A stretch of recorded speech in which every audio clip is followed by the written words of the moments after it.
Hello viewers, Teesta নদীর তীরে অবস্থিত আবারও তিস্তা নদীতে দেখতে পাচ্ছেন কিছু দৃশ্যমান জিনিস।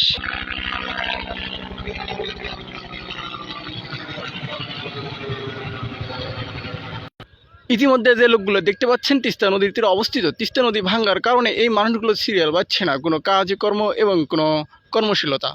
আবারও সেই বন্যা, সিকিম থেকে ভারতে পানি, ভারত থেকে তিস্তায় পানি। সেই তিস্তা নদীর পানির কারণে বাদাম, ভুট্টা, গম ইত্যাদি যে শাকসবজিগুলো নষ্ট হয়ে যাচ্ছে। বাদাম, মরিচ, ভুট্টা, শাকসবজি ইত্যাদি সেই তিস্তা নদীর তীরে অবস্থিত।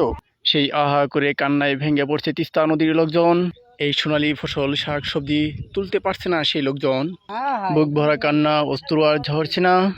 তিস্তা নদীর পানির কারণে সে থেকে ভাঙছে নদীর কিনারা এমন, চোখের অশ্রু ঝরছে না এ জীবন।